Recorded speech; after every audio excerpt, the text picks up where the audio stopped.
Beauty పార్లర్ల వెంటపడిపోయి డబ్బులు తెగతగల పెడుతున్న వాళ్ళకి ఈ మంత్రం గొప్ప వరం. మంత్రాలలో ఉన్న దివ్య శక్తుల వల్ల శరీరములో మళ్ళీ పోయిన సౌందర్యం తెచ్చుకోవచ్చును. అంతఃసౌందర్యం, బాహ్య సౌందర్యం అని సౌందర్యం రెండు రకాలు. బాహ్య సౌందర్యం అంటే శరీరపు అందం. శరీరంలో అందం లేకపోయినా ఏదో రంగులు పూసుకొని మొత్తం మీద లేని అందం తెచ్చుకోవచ్చు. ఈ రంగు తీసేస్తే అప్పుడు అసలు రంగు బయటపడుతుంది. కానీ అంతఃసౌందర్యం, మానసిక సౌందర్యం మాత్రం ఎవరికి అర్థం కాదు, ప్రవర్తన ద్వారా తెలుస్తుంది.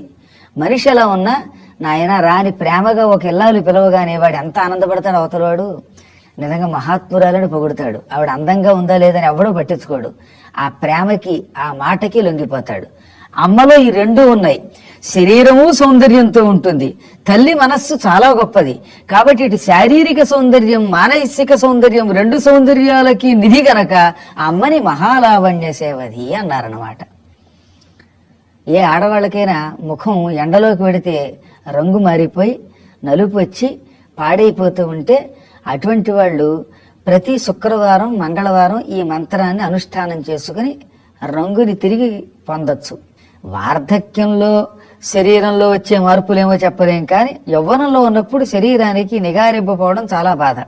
కాబట్టి స్త్రీలు చర్మకాంతి నశించిపోతున్నప్పుడు, ముఖం వికృతంగా తయారైపోతున్నప్పుడు ప్రతి మంగళవారం శుక్రవారం ఎర్రని పువ్వులతో అమ్మని పూజిస్తూ 108 సార్లు ఈ మంత్ర జపం చేసుకోండి.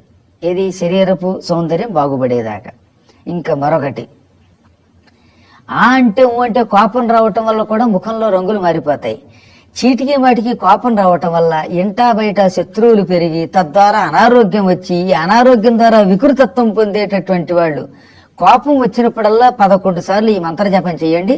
అప్పుడు ముఖంలో రంగు మారడం ఉండదు, దానివల్ల అనారోగ్యం రాదు, అప్పుడు కూడా సౌందర్యం బాగుంటుంది.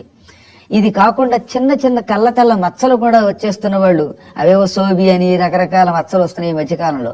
అటువంటి వాళ్ళు ఆదివారం ఎర్రని పువ్వులు నీళ్లు కలిపి సూర్యుడికి ఎదురుగుండా అర్ఘ్యమిస్తున్నట్టుగా ఇస్తూ ఈ మంత్రాన్ని 108 సార్లు జపిస్తే ఈ మచ్చలు క్రమంగా తగ్గిపోతాయి అన్నమాట.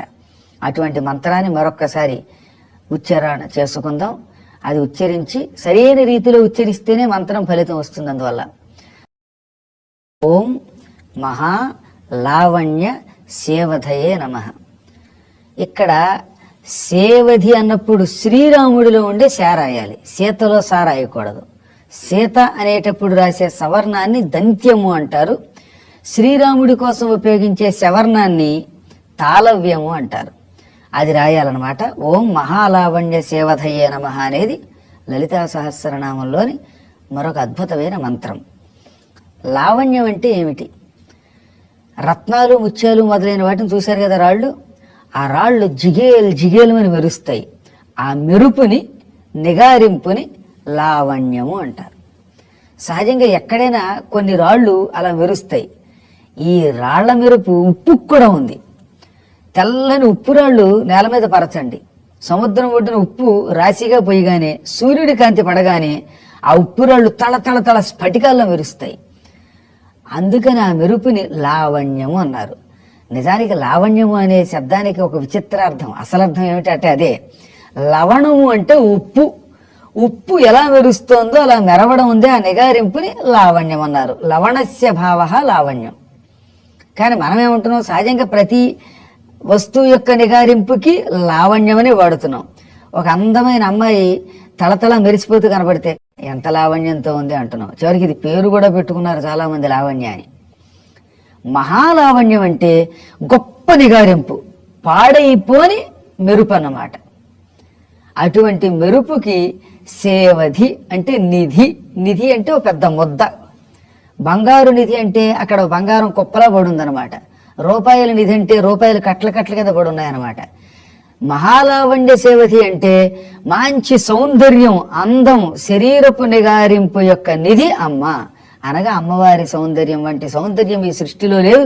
సౌందర్యానికి ఈ వీడియో నచ్చినట్లయితే లైక్ చేయండి, షేర్ చేయండి, సబ్స్క్రైబ్ చేసుకోండి. Thank you.